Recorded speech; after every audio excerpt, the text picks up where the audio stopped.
Now, does anybody know what switcher this is based on? Looks like a 30-ton from my research. I did some research this morning.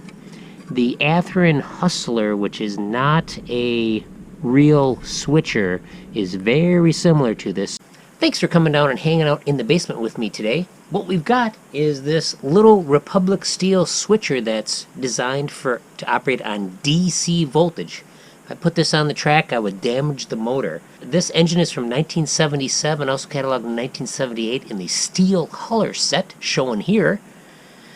Okay, so I bought this guy off eBay many years ago, really before I had really any knowledge of the Lionel system, O-gauge type stuff. So it was a very early purchase for me. I'm sure it was quite cheap.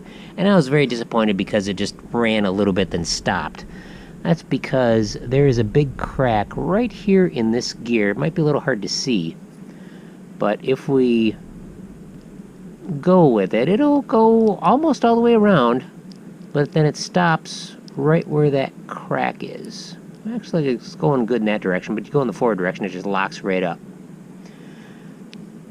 But to my surprise, now that I've got access to the MPC era parts catalog, they list all the part numbers and stuff, and trainswithaz.com and some others too had this replacement nylon gear, which will go right there. So we're going to try putting that on today. Like I said, I tested this guy with a 9-volt battery just to make sure I didn't burn this up or something. We'll just hook one end here to the center roller and one to a wheel. And the motor is moving, so it seems pretty strong off of 9 volts, so it should be good. And then as long as I was at it, figure, well, let's make it ready for AC operation, which is what I want. And as long as I just have got all these nice bulbs, I might as well see if I can make this guy light up, because it does have a couple lenses in here, which are nice. Should be able to do something, I would think. The bottom here is very basic. This is just a starter set kind of deal, dummy couplers. So I'm going to see what I can do to press this off of here. Those just popped off. I don't think it'll be too hard. I can probably just push on my fingers here and get this gear off. Nope. Gonna see if I can grab a puller or something. But this really isn't necessarily a how-to, but just to let you know what this is made of and that there are parts available. And I bought two because I've got another one of these switchers that I'll be previewing soon. We'll see if that's broken, but the case is originally held with these eyelets. That's what it's held together with. So I had some bolts securing it, but it was a real hodgepodge deal when I put this back together. So we'll see if I can figure out these rivets and make them work. Okay, that was pretty darn easy to get off. I've actually got this gear puller, which did help a little bit. Basically what it is, I went like this, and even though it didn't line up with the pin, I was able just to put this plate in there and just get a little leverage and force it out. Not really required. But here's the old gear. It's split right there. Nothing you can do about it. This is just kind of a little way you can cheat things, so that'll work perfectly there. We're just going to try to press it on the best we can with the tools we got. We might crack it. Alright, here we go.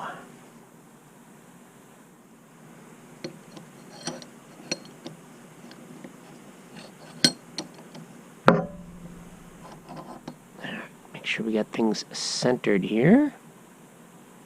Looks pretty good. Let's try to go slow. Like I said, if it cracks it, I got the other one. Okay. That looks really good. Alright, so we'll just manually set it in here.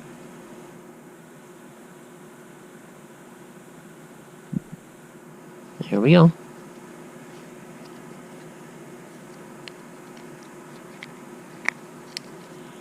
Let's put some power to it here. I think these will reach. Oh, the brush holder's starting to come off on this side. Something to watch out for. Can we make it work? Will it reach? Nah. We'll just do it the easy way.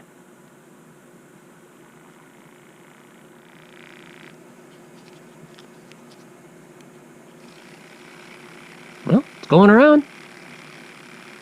Nice, I like it. Wow, all I can say is thank goodness for small precision tweezers. Man, there was just a lot of hair and whatnot under this gear. This gear didn't have so much. But I put some grease on the surfaces where the gears ride, the shafts, and this copper piece behind it there, they rub up against the gears, which isn't the best, but things are moving much better. Put some grease on the axles. I didn't use oil because this is not really a high-speed engine. I'll have to caution my son to make sure to take it easy on this one, because the motor burns out, there's really not much you can do about it. Got a little update. So I found this old bridge rectifier in my stash. It's from a repair of a consumer level pinball machine, actually, where I replaced it. But it still works. And I was running the motor. It was getting DC current, and it started smoking, just sitting there running. So it's like, oh man, I better take a look at it. And what I found is,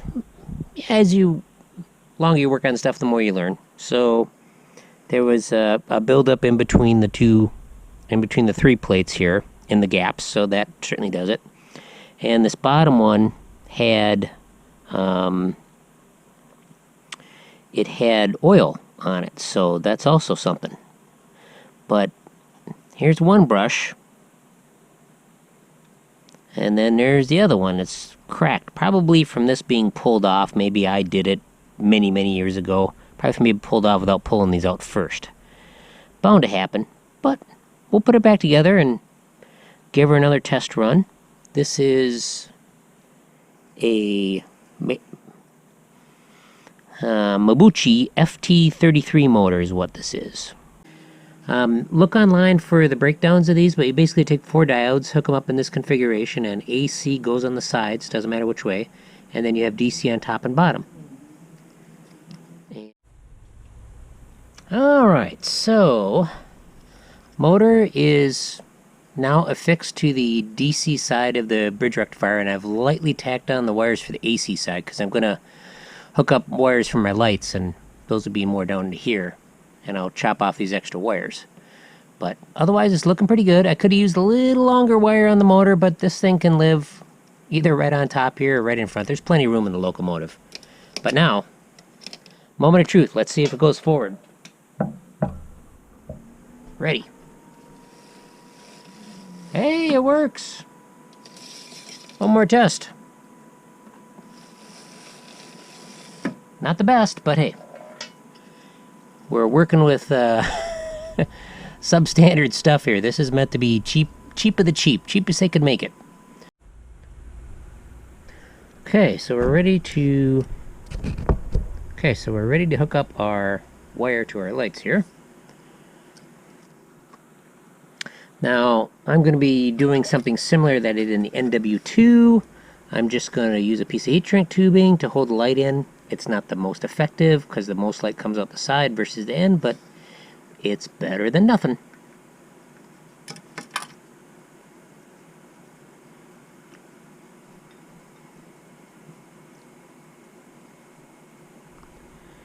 So let's see, we're just going to fold this in half, fold this guy in half. We want to insulate one of them.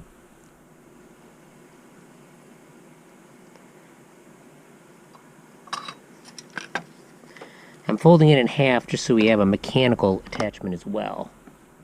Solder is really not glue. It's very poor glue. If it's glue, it's very poor. Okay. There's that one. Slip our heat shrink over on this guy. And we'll do the same over here. We'll get this other guy out of the way. So now we just heat it up with the heat gun.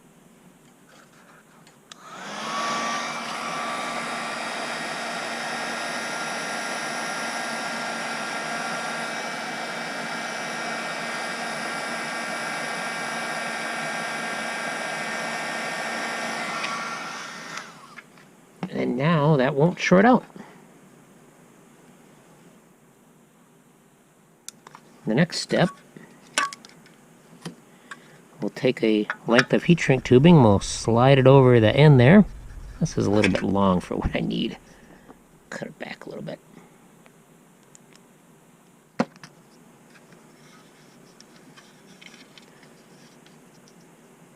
So we're basically going to go like this and heat shrink it right on here. Alright, let's get my... I use this to kind of deflect the heat. It's aluminum tape. I don't melt the plastic.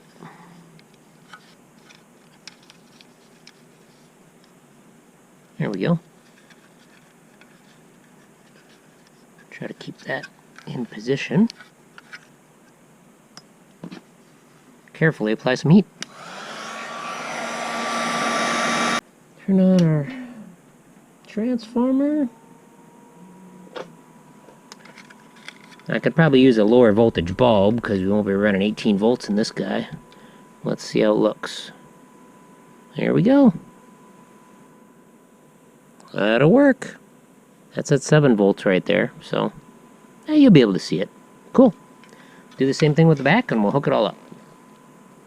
Okay, I'm so close to being done, but I ran up against a little problem. This base doesn't go like this, it goes like this. We've got 2 wires still. I'll probably just cut them, solder them, and tape them, or sheet shrink them. But hey, this is how you learn. I should have checked it. Wow. Back together. When I put it back together the last time, I looked underneath and here the brush had popped out of the motor. So, man, one thing after another with this little guy. It's struggling to be a locomotive, I think. It'd rather just lie in peace, I think. Alright, let's see how she goes. Well, not perfect, but hey, the lights are working. We're only at 7.4 volts, 1 amp though, but we got a couple little light bulbs on there, so that's okay. It's starting to work a little better.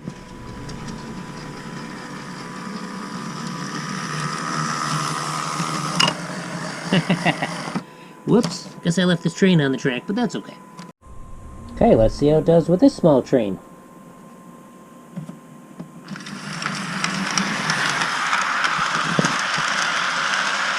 Yeah, doing alright. Running it at 6 volts right now.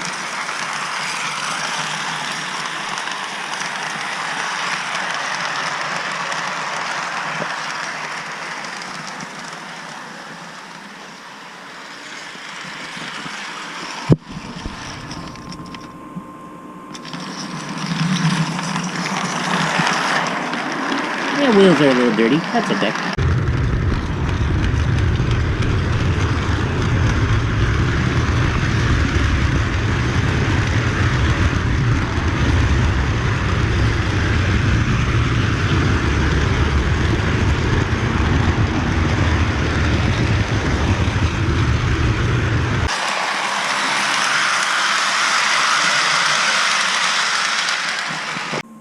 Success! Woohoo! That was a tough one. And it's probably going to break. But that's okay. It's cheap junk, unfortunately. But I've got another locomotive in a set, which hopefully you guys will see before not too long. We'll see. But same locomotive, just a different color scheme and whatnot. So hopefully that one's in better condition. But a locomotive that was truly for the junk pile that sat on my shelf for at least 15 years. It's pretty crazy. But now she's working a little bit, and with just the smallest amount of throttle, it's up and running. Let me know what you think, and I hope you like the next video.